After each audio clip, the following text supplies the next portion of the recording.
Greetings, everyone. DFG here, Gideon's Flight. Hey, guys, might as well just get right on down to it. As you can see, last night, the protest turned into a righteous movement. I'm talking about here in Minneapolis, by the killing of Greg Floyd. Well, the people finally understood the proper way to protest. And you know, the proper way to protest is to defend and fight for those who are defenseless and who cannot fight for themselves. And you know what? For once, I was proud of the people. I was proud of every single person who came out there last night to protest with rocks and bricks and sticks. You know, the only thing that I wish they would... Okay. You know, we don't need to talk about everything right here on a public format, right? But they were missing a couple of other things that I wish they would have, considered. You know what I'm saying? That way, the message would have been loud and clear. If you take and you put your knee on another Hebrew Israelite's neck and cause him to have a brain hemorrhage right there on the ground where blood is flowing to his nose until he's dead with your wicked, unemotional, you know what? It takes a lot, quite frankly, to control some of the verbiage, you know what I'm saying? Some of the verbiage that I choose to use, but I won't use because I'm hoping that some of you parents out here use this message to help your kids understand, that, they cannot put themselves in positions where they think that their enemies are their friends. We're living in a country that has a law enforcement that is tied directly back to slavery. When I say a direct tie, I mean a direct tie back to slavery, law enforcement here in America. Especially we talk about the sheriff and police departments. These were the same slave catchers, paddy waggers, whatever the hell they used to call them back there, that were patrolling up and down roads looking for Hebrew Israelites who would have been off their plantations, trying to escape oppression and doing whatever they need to do to rape, maim, murder, if necessary, to keep them in line, to keep them in check. The police force is the same organization, just, 3 or 4 generations later. So if any of you guys are out there thinking of telling your kids that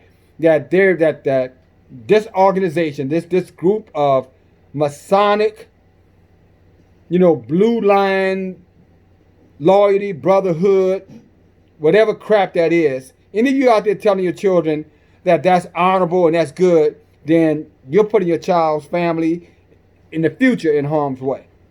These people are in position for one purpose and one purpose only, and that is to control us by any means necessary, including, murder on a public format, as you saw yesterday, on a public street in the middle of daylight with everybody watching with zero remorse. And if you think that these police officers are not a part of this wicked system, of oppression towards the Israelite, then here's my question for you. Explain why a white female can be in Central Park violating, the mandates in the city, and then when a black man says anything to her, a Hebrew Israelite male says something to her, what she does, she calls the police and says she's being attacked by him. And everybody can see if you him videoing that nothing happened to her, but she cried wolf. Because she already knows that once she calls the police, then they're going to come and do exactly what they're trained to do towards the black Hebrew Israelite male and now female. So you sisters, it's time for you to step back and ask yourself the question, who is your friend and who is your enemy? Because some of you guys have thought, we were your enemy. And you thought that they were your friend. That I pick up the phone and call the police and the police will come in and put you in check. Well, what you're finding out now, they not only will they put us in check, or at least attempt to, when we become docile, but now they're shooting you in your homes when you look out the window.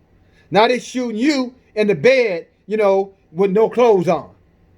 Now they're breaking down your doors because now they're sending a message to you. Hey, don't forget, at the end of the day, we don't see you any different as them. Matter of fact, you're the seed carriers of them. And we don't even want to mix our seed with you because when we mix our seed with you, that seed becomes them. That's how they see you.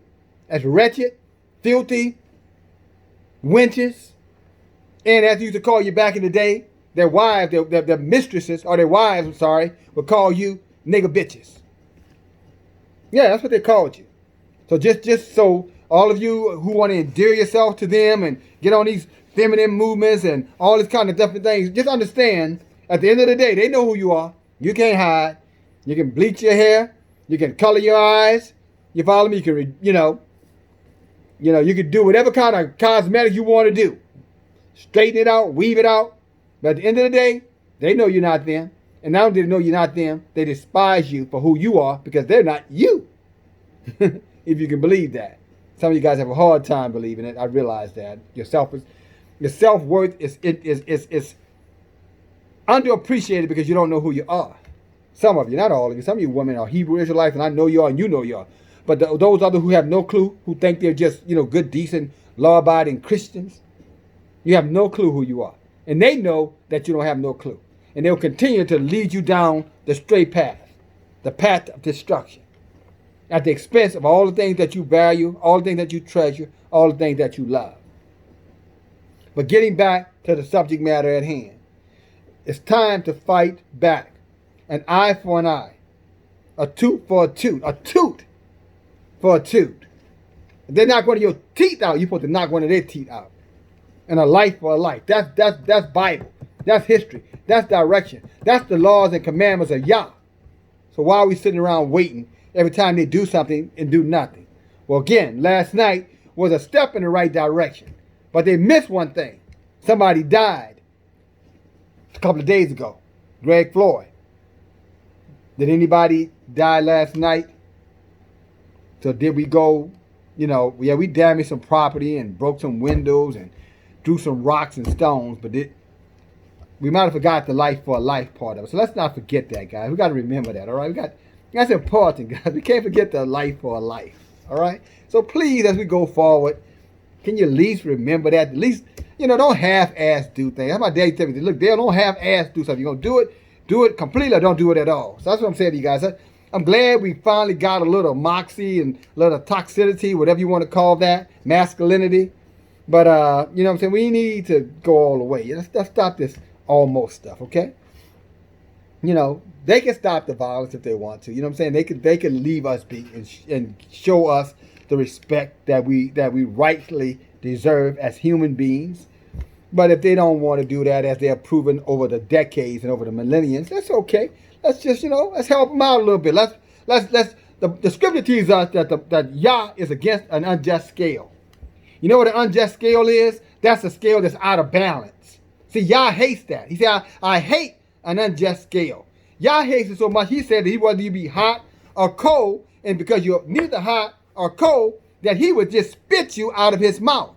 That's in Revelation. Go check it out. I think chapter 2. He said because you're hot, you need either one. In other words, he likes a just scale. That's why he meant an eye for an eye, and a tooth for a tooth, and a life for a life. So Yahweh is displeased when we stop, when we go almost there. It reminds me of the story of Saul, and I think it's 1 Samuel, where Saul was instructed to go kill Amalek and everything that he had, everything, including his cattle, everything. And Saul kept Amalek and kept the best of the stuff. In other words, he almost did it.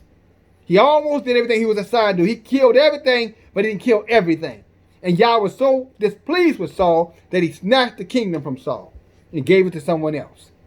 See, when we don't fulfill the laws of Yah to the fullest, then Yah allows the punishment to continue. All right? So next time, guys, let's just do the job. Just do the job. You know what I'm saying? And one of the things I liked about, I'm not a Patriots fan, and because I'm New Orleans, so I ain't I'm nobody's fan, but Drew Brees, says he's quarterbacking the team in the city that I'm from. That I'm a Saints fan in that regard. In other words, I like the Saints. But one thing I respect about Tom Brady, whenever somebody didn't do their job, missed the tackle, dropped the ball, didn't catch a pass, didn't make the right block, he would tell them, "Get in there, do your job." He would say, "Do your damn job." And that's what I'm saying. Guys, next time we got to go out here and hand out business. Can you do your job? Yah said, "Do your job." In other words, do it exactly like I said to do it. If they knock out one of your teeth, knock out one of their teeth. If they break one of your arms, break one of their arms. All right? And if they kill one of yours, kill one of theirs. That's the commandments. We have no choice, or unless we're going to displease Yah. And I'm hearing that stupid nigga talk about love your enemies. That's some scripture, that's some script somebody else put in there. Yeah, there's people that put things in the word that wasn't supposed to be there.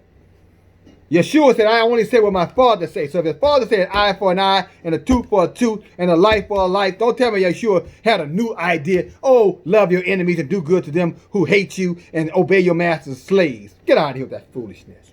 Only a simpleton who's been Christianized, you know what I'm saying, from birth would believe that Yahweh is an author of confusion, or Yahweh's word is inconsistent, or that he's a liar. The book of Numbers, I think it's chapter 22, verse 30, that Yah is not a man that he should lie, or son of man that he should repent from telling a lie. Yah don't lie. He already told you, an eye for an eye, an eye for an eye, an eye for an eye. You hurt one of ours, hurt 20 of theirs. You hurt two of ours, hurt 2,000 of theirs. What's hard to be understood about that? And I know some of you guys are saying, man, if you go out there and you do what you're talking about, DFG, you don't get a lot of innocent people killed. What I would say back to you, a lot of innocent people are already getting killed. So, what's your point? A lot of innocent people are getting killed for decades, for centuries, by these racist devils. So, I don't get your point. What? So, you're saying that, they can kill 5 but not 10, and you'll feel bad about that? Well, maybe you do, but I suspect a whole bunch of us damn sure don't. And I know I can speak for myself. I can't speak for anybody else, not me. It's a life for a life. I don't give a damn what your numbers are. But I'm not so bold to make this bold statement without backing up with what I'm instructed to do by Yahweh. You Hebrew Israelites who are listening to what I'm saying, and for you others who want to listen in, you need to understand clearly that your time is short on this earth with this kind of, devilness that you've been doing. Yeah, Yah's going to come back and judge you. But he's going to have some other things happen to you before that. Yeah, he's going to have some other things happen to you. He's already judging you now, crashing your global economy. Got you walking around with masks on your face, never realizing that you're inhaling that monoxide that acidity from it, that you're breathing back in and breathing on, and plus whatever's on the inside of that mask that doesn't protect you from anything, I might add, that is going to kill you when the next real flu season comes about. Your immune system is going to be so destroyed because you've been covering up yourself and smothering yourself inside out that you ain't going to be able to resist anything. And you dummies are running around and putting it on your face. And not realizing that, hey, this is a dangerous thing to be doing 5, 6, 7, 8 hours a day. I'm just telling you, do what you want to do. That's up to you. Do what you want to do. Don't listen to me. But just remember next fall or next winter, when I bring it back to your attention, just remember I said it here. I said it here in the springtime. So in the wintertime, winter is coming, death. In the season of death, just remember that you didn't have to die unnecessarily. But you got hoodwinked because you wanted to follow the way of the heathen, whose intention has always been to harm you and harm us, as we saw a couple of days ago again. And now you're going to follow his ways and let him tell you that social distancing and covering up your face keeps you viruses down. That's a lie. And then you're talking about what happened in 1918. I'm going to try to keep this tight. 1918, they had 2 outbreaks of that damn flu or epidemic, that whatever it was. There had 2 outbreaks of a small one, then a big one. But let me tell you something. You know what caused the big one? Because during the small one, they started covering up their faces. And then when the next outbreak came, the people's immune system was so weak and destroyed that they wiped most of them out. Almost 30 million people died. Now, okay, look, we ain't going to debate that. We're not going to debate it. Because it's going to validate itself. We'll see. Let's see what happens next winter. Let's see if truly millions die here in this country. And they were lying to you. It's because of the COVID. We told you it was coming. But what they didn't tell you that they kind of did the Hegelian dialect. Problem, reaction, solution on your ass. They created the problem.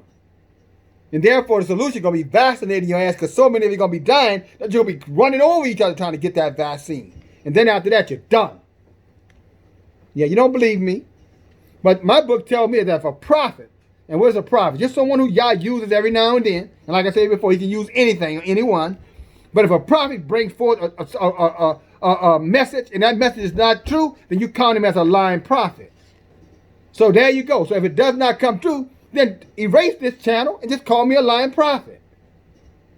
But if it does happen, just pray that you die a quick death. I suspect that won't happen.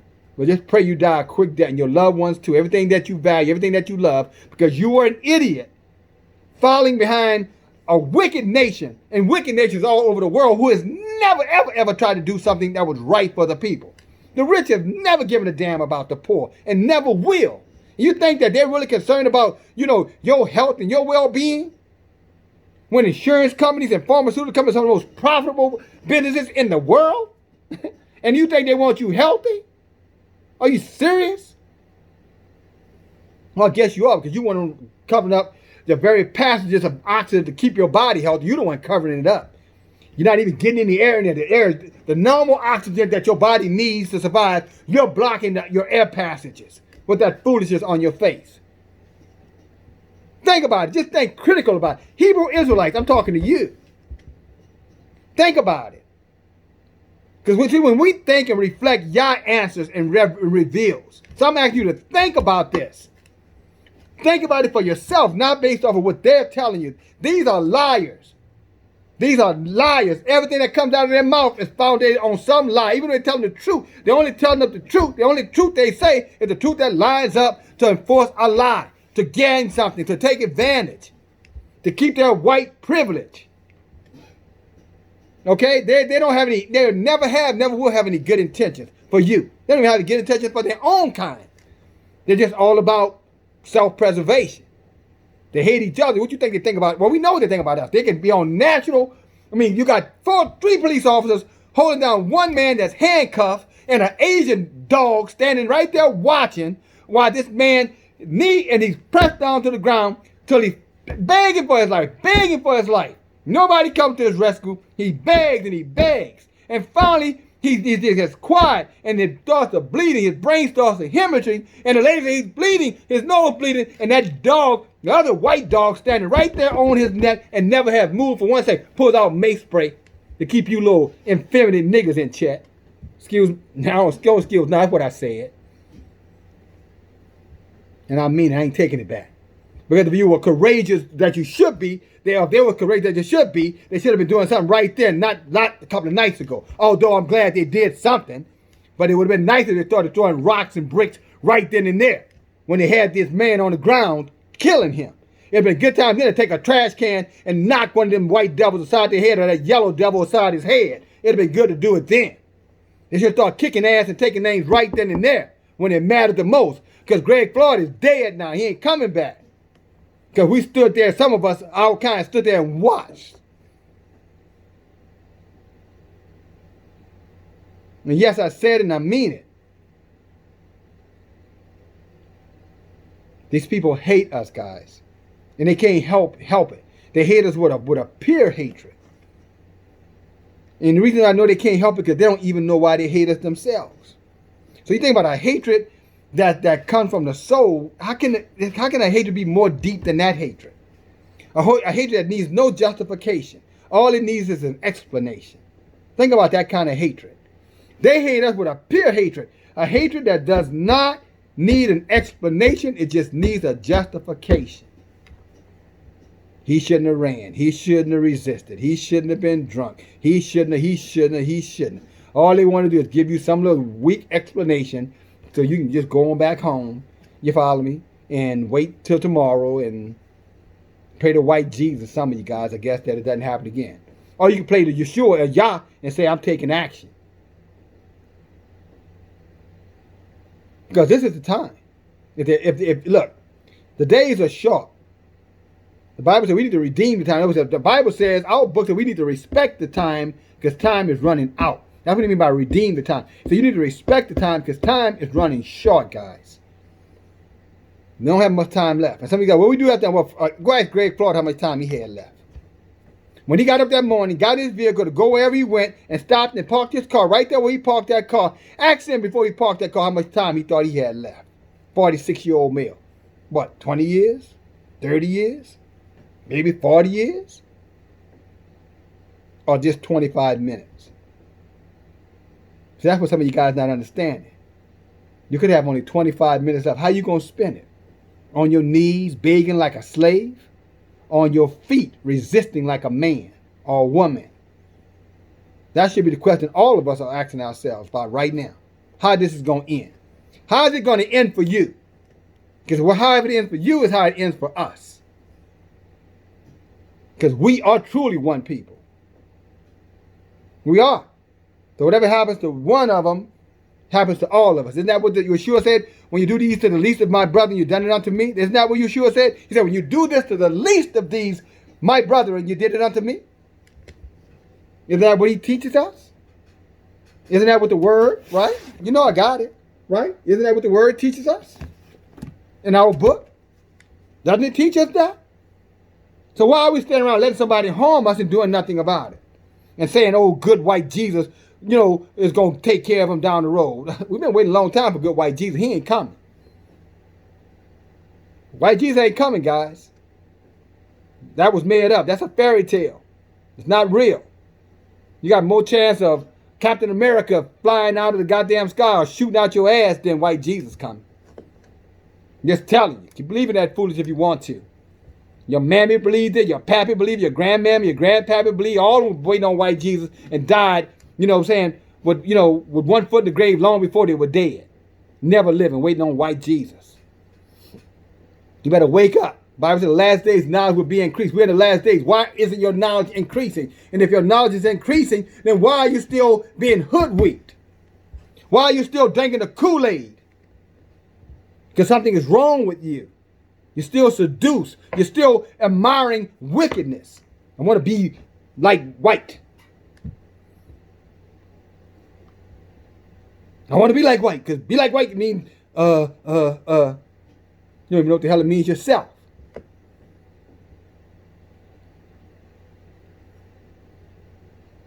The man is dead, guys. And they did it right in front of all of our eyes. And nobody to this moment has paid the right price for his death.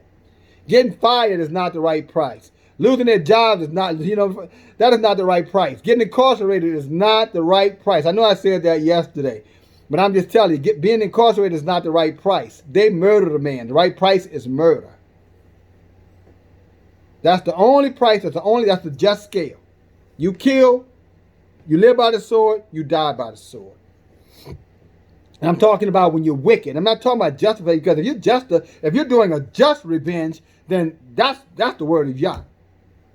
Now, look, I know I've been talking now how long? 20 minutes, 23 minutes? I already know a bunch of you guys are already talking about, he gonna get people hurt talking like that. No, I'm not. Because you all who ain't gonna do nothing, ain't gonna do nothing any goddamn way.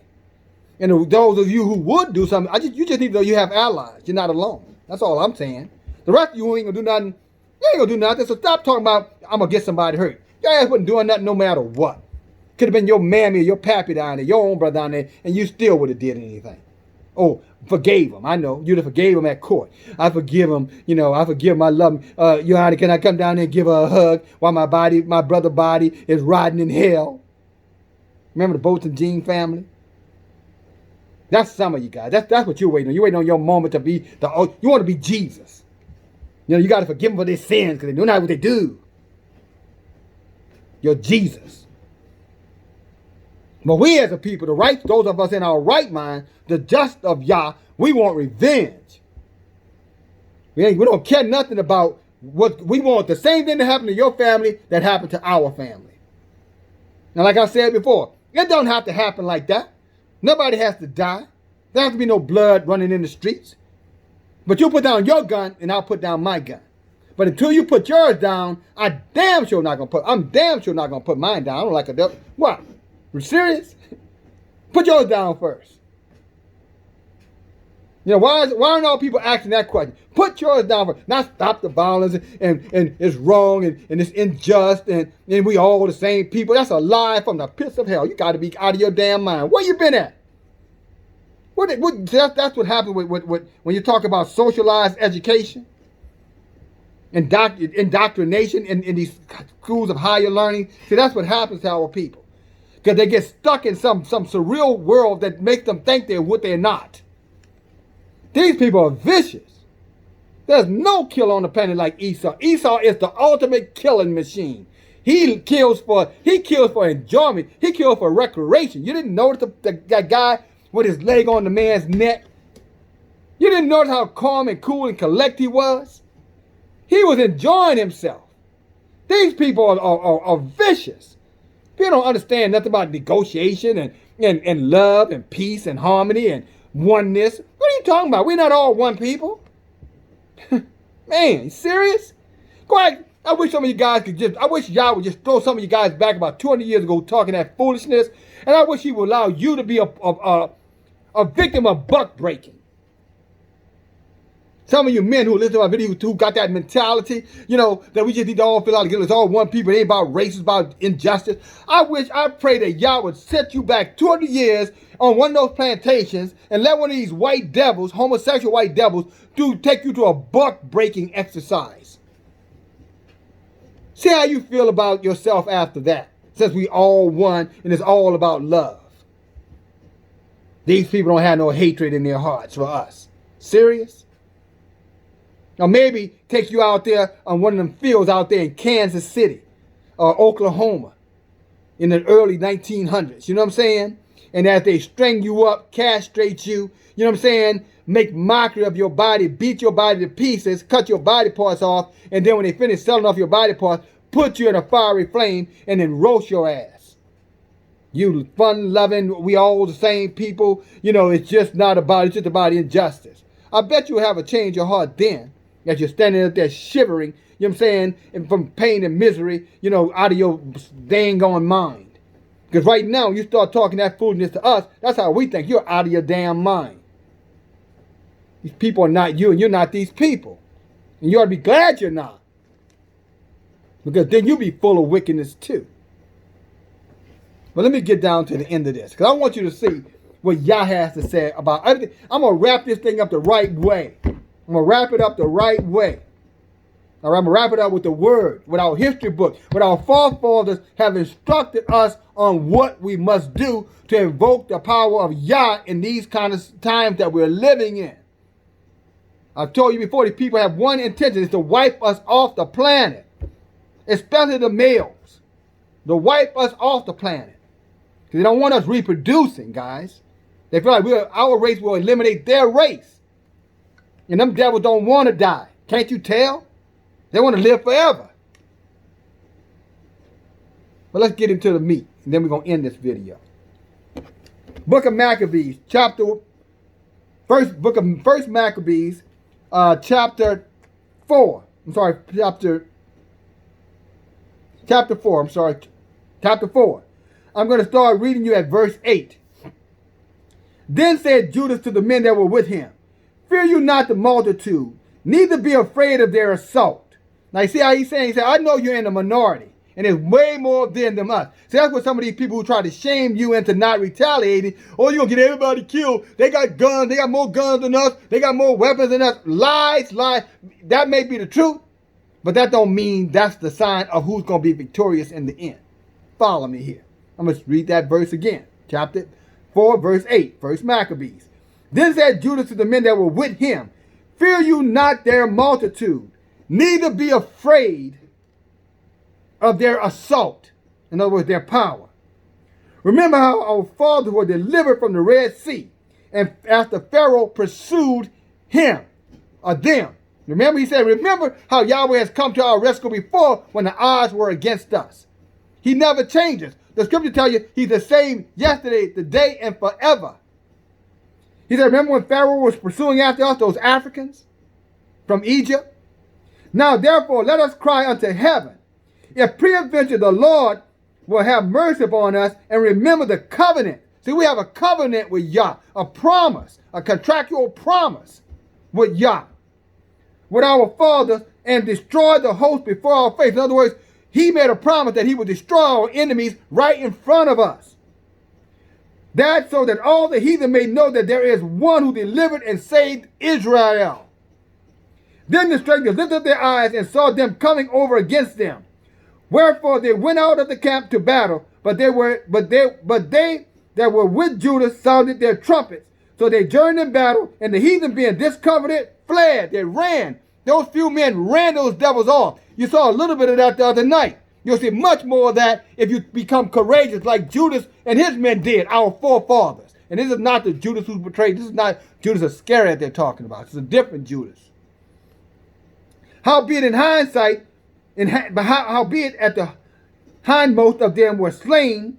He said, howbeit most of them were slain with the sword, for they pursued them unto Gaza and unto the plains of Judah and unto Jamara, so that there were slain upon them 3,000 men. This done, Judah returned again with his host from pursuing them. In other words, we kicked their ass. Yahweh gave us the permission. Yahweh gave us the wisdom, gave us the ability, gave us the strength, and showed us how to be strong. How 1 became 100 and 2 became 200. Remember, David said 1 can put 1,000 to flight, 2 can put 10,000 to flight. Remember that in the book of Psalms?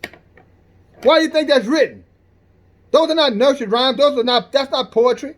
He's telling you, one of us with the power of Yah upon us can put 10,000 of them to flight. And 1,000 to flight. And 2 of us can put 10,000 to flight. What can 3 do? What can 4 do?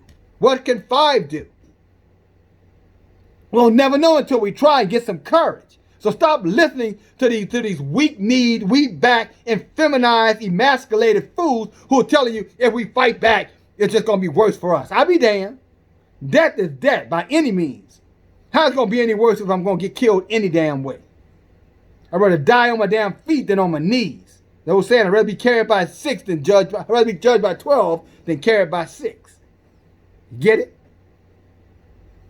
So that's why I'm going to bring this thing to a close. You follow me? The brother is gone. You follow me? Yes, the people rose up yesterday, the last night. But they forgot one thing. They fell short. Because there was no blood left in the street, as blood was left in the street from our brother, Greg Floyd.